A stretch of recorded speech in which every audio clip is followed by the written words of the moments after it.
ಮುಂಗಾರು ಮಳೆ ಬಗ್ಗೆ ಹೇಳಬೇಕು. ನಾನು ಮುಂಗಾರು ಮಳೆ ಸಿನಿಮಾ ನೋಡಿದಾಗ ಗಣೇಶ್ ಅವರು ಎಷ್ಟು ಚೆನ್ನಾಗಿ ಮಾಡಿದ್ದಾರೆ, ಡೈರೆಕ್ಟರ್ ಎಷ್ಟು ಚೆನ್ನಾಗಿ ಕೆಲಸ ಮಾಡಿದ್ದಾರೆ, ಮ್ಯೂಸಿಕ್ ಡೈರೆಕ್ಟರ್ ಎಷ್ಟು ಚೆನ್ನಾಗಿ ಕೆಲಸ ಮಾಡಿದ್ದಾರೆ, ಲಿರಿಸಿಸ್ಟ್ ಎಷ್ಟು ಚೆನ್ನಾಗಿ ಕೆಲಸ ಮಾಡಿದ್ದಾರೆ, ಆರ್ಟ್ ಡೈರೆಕ್ಟ್ರು, ಕೊರಿಯೋಗ್ರಾಫರು, ಕ್ಯಾಮ್ರಾಮನ್ ಎಲ್ಲರೂ ಜ್ಞಾಪಕ ಬರ್ತಾ ಇತ್ತು. ಯಾವತ್ತಿಗೂ ಆ ಸಿನಿಮಾದ ನಿರ್ಮಾಪಕರಾಗಲಿ, ನಮ್ಮ ಗಂಗಣ್ಣ ಆಗಲಿ, ಪ್ರತಾಪ್ ಅವರಾಗಲಿ ನನಗೆ ಆವಾಗ ಕಾಣಿಸ್ಲಿಲ್ಲ.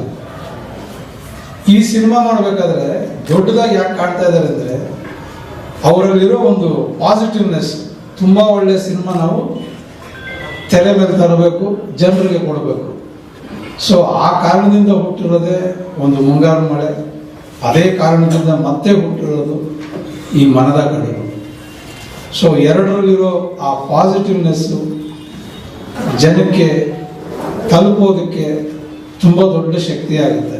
ಸೊ ಈ ಸಿನಿಮಾದ ನಿರ್ಮಾಪಕರು ಕೃಷ್ಣಪ್ಪ ಸರ್ ಮತ್ತು ನಮ್ಮ ಗಂಗಣ್ಣ ಅವರು ಮತ್ತು ಪ್ರತಾಪ್ ಅವರು ದೊಡ್ಡ ಶಕ್ತಿ ಈ ಸಿನಿಮಾ ಮುಂದೆ ಬರೋದಕ್ಕೆ, ತೆರೆ ಮೇಲೆ ಎದ್ದು ಕಾಣೋದಕ್ಕೆ. ಆ್ಯಂಡ್ ಈ ಕಾಂಬಿನೇಷನ್ ಅಂತ ಏನಿದೆ ಕೃಷ್ಣಪ್ಪ ಸರ್ದು ಮತ್ತು ಯೋಗರಾಜ್ ಸರ್ದು ತುಂಬ ದೊಡ್ಡದಾಗಿ ಈ ಚಿತ್ರಕ್ಕಲ್ಲ ಇನ್ನೂ ತುಂಬ ಚಿತ್ರಗಳು ಅವರ ಕಾಂಬಿನೇಷನಲ್ಲಿ ಬೆಳೀಲಿ. ಯಾಕಂದರೆ ನಂಬಿಕೆ ಅನ್ನೋದೇ ಸಿನಿಮಾ.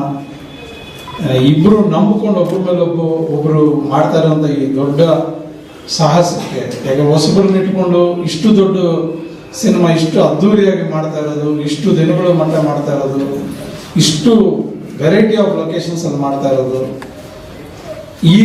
ಈಗಿನ ಪರಿಸ್ಥಿತಿಗೆ ತುಂಬ ಕಡಿಮೆ ಆಗಿಬಿಟ್ಟಿದೆ ಕನ್ನಡದಲ್ಲಿ. ಸೊ ಈ ಚಿತ್ರ ಒಂದು ಹೊಸ ಮೈಲಿಗಲ್ಲಾಗುತ್ತೆ ಅನ್ನೋದರಲ್ಲಿ ಇನ್ನೊಂದು ಮಾತೇ ಇಲ್ಲ. ಆ್ಯಂಡ್ ಯೋಗರಾಜ್ ಸರ್ ಅಂತ ಅಂದಾಗ ಅದು ಯಾವಾಗಲೂ ಮ್ಯೂಸಿಕಲ್ ಆಗೇ ಇರುತ್ತೆ. ಈ ಸಿನಿಮಾ ಕೂಡ ತುಂಬ ದೊಡ್ಡ ಸಂಗೀತದ ಜೊತೆಗೆ ಸಿನಿಮಾ ನೋಡುವಂಥ ಒಂದು ಎಕ್ಸ್ಪೀರಿಯನ್ಸು ಕನ್ನಡಿಗರಿಗೆ ಆಗುತ್ತೆ ಅನ್ನೋ ಒಂದು ಭರವಸೆ ನನಗಿದೆ. ಆ ಭರವಸೆ ಜನರಿಗೆ ತಲುಪಿಸೋ ಒಂದು ದೊಡ್ಡ ಕೆಲಸ ಆಗ್ತಾ ಇದೆ.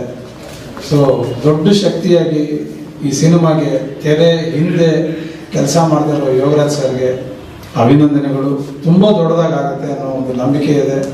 ಅದಕ್ಕೆ ನಮ್ಮಿಬ್ಬರಿಗೂ, ನನಗಾಗಲಿ ಯೋಗರಾಜ್ ಸರ್ಗಾಗಲಿ, ಯಾವಾಗಲೂ ಈ ಬುಕ್ಕಿಂದ ಎರರ್ಸ್ ಇರುತ್ತೆ. ಕಡೆ 4 ಪೇಜ್ ಏನೇ ಡೌಟ್ ಇದ್ರು ಯಾರನ್ನ ಕೇಳೋದು ಅಂತ. ಸೊ ಅದು ಆ ಡೌಟನ್ನ ಕ್ಲಿಯರ್ ಮಾಡುವಂಥ ಒಂದು ಶಕ್ತಿ ಜಯಂತ್ ಅಣ್ಣಂದು.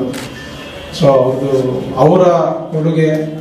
ಅವರು 2 ಹಾಡು ಬರಿಬೋದು, ಮಿಕ್ಕಿದೆಲ್ಲ ಹಾಡಿಗೂ ಅವರ ನೆರಳು ಹಂಗೆ ಇರುತ್ತೆ ನಮ್ಮ ಮೇಲೆ. ಸೊ ಆ ನೆರಳು ಈ ಸಿನಿಮಾಗಂತಲ್ಲ, ಗಾಳಿಪಟದಿಂದ ಇಲ್ಲಿವರೆಗೂ ನಡ್ಕೊಂಡೇ ಬಂದಿದೆ. ಸೊ ಈ ಸಿನಿಮಾ ಈ ಹೊಸ ಪ್ರತಿಭೆಗಳು ಏನು ಕನ್ನಡಕ್ಕೆ ಬರ್ತಾ ಇದೆ ಅವರ ದೊಡ್ಡ ಹೆಜ್ಜೆ ಆಗಲಿ ಅವ್ರು ಇರ್ತಾ ಇರೋದು. And once again thanks. ನನಗೆ ಯಾವಾಗಲೂ ಯೋಗರಾಜ್ ಸರ್ ಜೊತೆ ಕೆಲಸ ಮಾಡೋದು ತುಂಬ ದೊಡ್ಡ ಖುಷಿ. ಕೆಲಸ ಅಂತ ಅನ್ಸೋದು ಅದು ಯಾವತ್ತಿಗೂ. ಸೊ ಅದು ಸಿನಿಮಾ ಮುಗಿದಾಗಲೂ ಸಿನಿಮಾ ಮುಗಿದಿದೆ ಅಂತಲೂ ಅನ್ಸೋದಿಲ್ಲ. ಯಾಕಂದರೆ ಸಿನಿಮಾಗೆ 5 ಹಾಡು 6 ಹಾಡು ಬೇಕಾಗಿರುತ್ತೆ. ನಾವೊಂದು 15-20 ಹಾಡು ಮಾಡ್ಕೊಂಡಿರ್ತೀವಿ. ಅದು ಯಾಕೆ ಕಳಿಸಿಲ್ಲ ಅನ್ನೋದು ಯಾರಿಗೂ ಗೊತ್ತಿರೋದಿಲ್ಲ. ಅದು ಹಂಗೆ ಇರುತ್ತೆ. ಅದು ಮತ್ತೆ ಮಾಡಿದಾಗ ಮತ್ತೆ ಹೊಸ ಹಾಡೇ ಹುಟ್ಟುತ್ತೆ ಹೊರತು ನಾವು ಯಾವುದು ಹಳೆ ಹಾಡು ಅನ್ನೋದನ್ನು ತಗೊಂಡಿರೋದು ಇಲ್ಲ ನಾವು. ಸೊ ಈ ರೀತಿ ಇಷ್ಟು ಸ್ಟ್ರೈನ ಇಲ್ಲದೆ ಕೆಲಸ ಮಾಡೋದು ಅನ್ನೋದು ತುಂಬ ದೊಡ್ಡ ವಿಷಯ. ಅದಕ್ಕೆ ಏಕೈಕ ಕಾರಣ ಯೋಗರಾಜ್ ಸರ್.